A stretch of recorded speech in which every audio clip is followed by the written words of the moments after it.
So there have been a lot of discussions recently about the idea for the adaptation casting being more diverse, and how unfortunately there are some areas of the fandom that are not happy with the possibility of more diverse casting, particularly for the trio, because in some cases the argument is that Percy Jackson and the Olympians is already diverse. Why add more to it? And I want to counteract that with the fact that Percy Jackson and the Olympians is not even remotely diverse.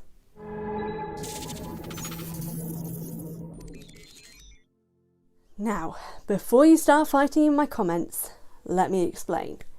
So, the arguments that have been happening recently are the fact that people have been headcanoning or casting, or fan casting in particular, the main trio or just other characters like gods or side characters or anything like that from the Percy Jackson and the Olympians, which is the first 5 books, so The Lightning Thief to The Last Olympian, as people of colour.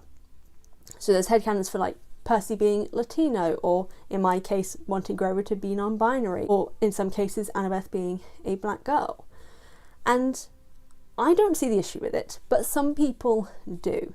And there is one thing that is brought up a lot, and that is the idea that Percy Jackson and the Olympians is already diverse because Leo Valdez, Frank Zhang and Hazel Levesque exist, and obviously Piper McLean and all the other diverse characters in, wait for it, the Heroes of Olympus series. So this is where the argument immediately falls apart. Because whenever people say that Percy Jackson is already diverse, are thinking of a different series. Percy Jackson and the Olympians, like I said, is The Lightning Thief to The Last Olympian, is not a diverse series. Throughout all 5 of those books, with all the characters that we've met and are introduced to, there are 5 people of colour. That is Charles Beckendorf, Ethan Nakamura, Chris Rodriguez, Zoe Nightshade, and possibly Michael Yu. 5 people, one of which is technically a headcanon assumption based on his last name of Yu. What do all except one in the form of Chris Rodriguez have in common? They're all dead. Which means that this is not a diverse series, because many of these characters of colour that are introduced die either in the book that they are of more importance in, or they die later on, or even in Chris Rodriguez's position, are traitors up until the last book. And they're not even main characters. None of them are main characters. None of them really appear in more than one book, except maybe Beckendorf and Ethan Nakamura appear here and there, but they're still not forefront characters. Or just realise also, Ethan Nakamura is also a villain character, just a not even secondary, like a tertiary villain character, who dies a terrible, horrifying death. But these are the only characters who are, in a sense, diverse in Percy Jackson and the Olympians. So people who say Percy Jackson is diverse, you're thinking of the wrong series. The first 5 books, the ones that are being adapted, are the ones that have no diversity, or at least the bit that they do. All the diverse characters die, except for one.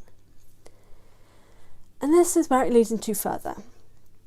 I never understand fully the reason why some people within the Percy Jackson fandom are so adamant against the idea of diverse casting. Now, it is particularly in relation to the trio, but it's also basically any named character who has a role. So even discussions of fan cast for the Greek gods, people do not like the idea of people of colour being casted for god roles. Even Sally Jackson, I remember doing a fan cast for Sally Jackson, who as a Latina woman, and getting a lot of feedback, shall we say, about that fan cast. And it's something I've consistently seen. And the only justifications that are given is that to them it is blackwashing, and I put that in quotes, and various other things of like, oh, it's a disservice to their characters. In the case of Annabeth, they're like, oh, but Annabeth has to be blonde because she's meant to represent that blondes aren't dumb stereotype. But again, people of colour can also be blonde. I just want to put some photos here as well that I've seen. People of colour can be blonde. And also, It's an outdated stereotype. It's not really that necessary to her character. It's not like it's a big thing, except for later in Heroes of Olympus. But then you could just play it up with Octavian just being sexist. Like, there's an easy way to get around that small little bit that does not play a role until much later. And I just want to know, for anyone who is watching this, who is adamant that the trio or even the gods should be played by white actors, I want you to explain to me why it is necessary to you that these characters have to be played by white people. And I want to point out here that Rick Riordan himself is open to diverse casting, that Disney themselves are open. It's part of their requirements of being like, we will be open to casting those of different genders, of different ethnicities, of different races, of different sexual orientations for these roles. So both Disney and Rick being the main one of being the author himself, being open to casting diversely, maybe wonder a little bit more why you're so upset about the idea of these characters being cast more diversely.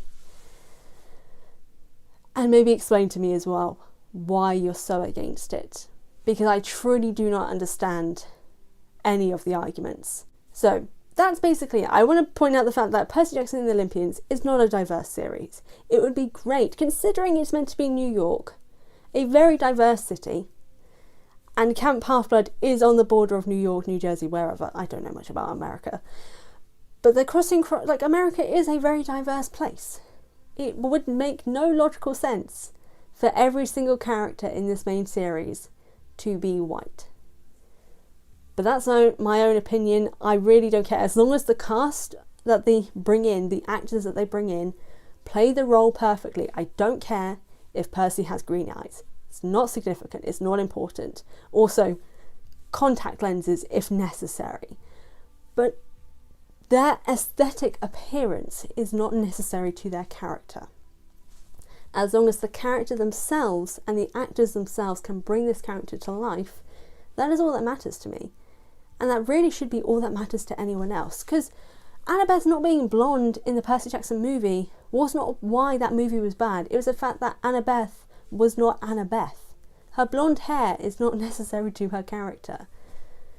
I don't know, it's my personal opinion. I am intrigued to know why people are so against this. And just wanted to bring up the fact that, yeah, Percy Jackson and the Olympians has never been diverse. Everyone is just thinking of Heroes of Olympus, not Percy Jackson and the Olympians. So that's all I wanted to say. I wanted to start off this new year apparently with a very controversial take, but whatever. As always, if you enjoy Percy Jackson content, hit the subscribe button and the notification bell. God, probably most people are going to drop thumbs down, but you know, comment for your thoughts, share with your friends. Oh God, I'm very afraid. And let me know some fan casts that you may have, because I will be doing a fan cast for the Greek gods and just the adults later on, so keep an eye out for that. Thank you all for tuning into this video, and I'll see you all next time.